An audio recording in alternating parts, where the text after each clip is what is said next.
Normally, when people go to a TEDx event, they expect to listen to some amazing experience or an outstanding achievement that somebody has to report. If this is what you came for today, I have to disappoint you, because I have no success story to share. Rather, I'm going to talk to you about the biggest disappointment in my professional life. When I joined the world of impact finance 15 years ago, I wanted to be part of a movement that uses capital and the mechanics of financial markets to create societal value, to save the planet, foster social inclusion, eradicate poverty, give people possibilities no matter their background, their origin, their race, their gender, or their beliefs. In 2015, we agreed on the 17 Sustainable Development Goals that we need to meet by the year 2030 to secure the sustainability of humankind. Since then, we have invested trillions of US dollars, and today we are further away from reaching the sustainability goals than we have been ever before. Let me give you just one example. In 2022, we reached a level of record of impact investing in renewable energy for a combined total increase of 266 gigawatts, accounting for 84% of the increase in energy consumption in that very year. That means that the effort of impact investing in that year has not even managed to make the increase of our energy consumption climate neutral, let alone to replace any of the 137 terawatt hours of fossil energy that we use every year, that account for more than 80% of the global energy consumption and heat up the planet. Heat up the planet to an extent that by the year 2040, 60% of the surface of mainland Spain will be non-inhabitable territory by today's standards. And we will no longer in Europe be discussing energy grids to solve our energy crisis, but we will debate water distribution networks across the continent to provide people with drinking water.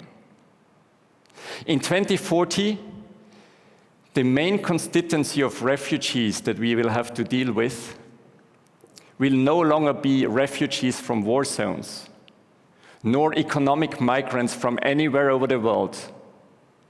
It will be climate refugees from within Europe. Where have we gone wrong? The problem we have is this one big lie.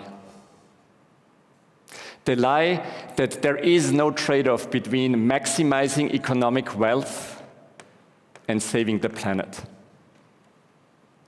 The lie that we can have it both, be rich and safe, by just investing a tiny little bit more responsibly. That is a lie. The truth is that we are facing a tremendous challenge and trade-off. A trade-off that concerns us all. Yet, all we do is to be borderless opportunistic. The financial impact investing community invests merrily in projects and opportunities that deliver great financial return in the first place. Yes, of course, if it delivers some kind of nice impact alongside, all the better.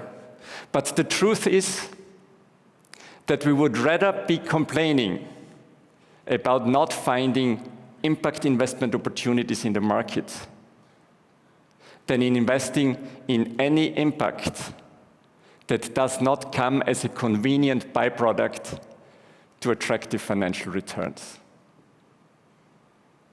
And as private individuals, we are complaining and criticizing the financial market players for being reckless and greedy.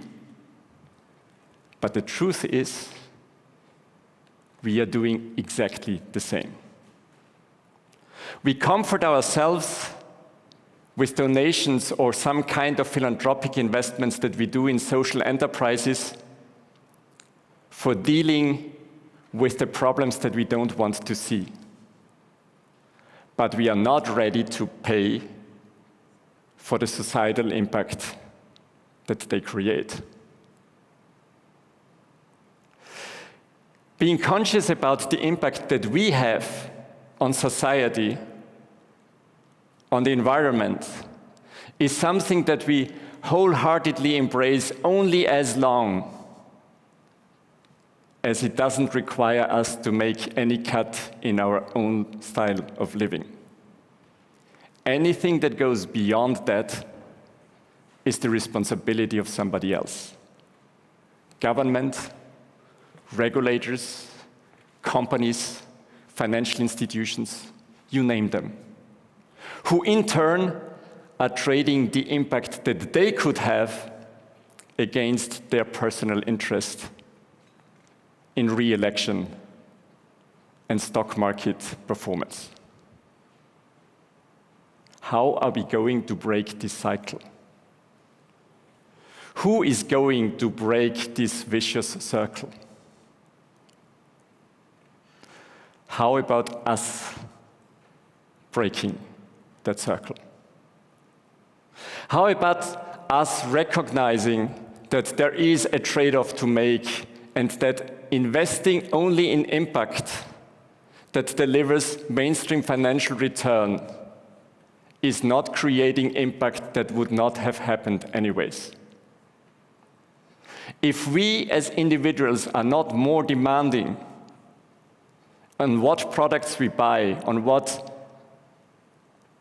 way of consuming we pursue, on the way how we select asset managers that invest our money, what incentive would there be for companies and financial institutions to change their game? And as impact investment community, how about moving out of our own zone of comfort and engineering financial instruments that make the preservation of natural resources, or climate protection, or sustainable agriculture truly investable, rather than waiting for this impact investment opportunity that will never arrive? If we make this move collectively, we don't have to wait for the regulators and governments to change the world for us. We would lead the game. Imagine us in 17 years at a TEDx event. It could be each of you standing on this stage and telling the story of us having turned around the seemingly unavoidable. Our society turned to one that lives on regenerative economic cycles. It could be each of you, or it could be a TEDx event in 2040 in an empty room. The first scenario is tough. You may have to change every perspective of anything you have taken for granted in life. For the second scenario, all you have to do is sit and wait. The choice is ours. The choice is yours.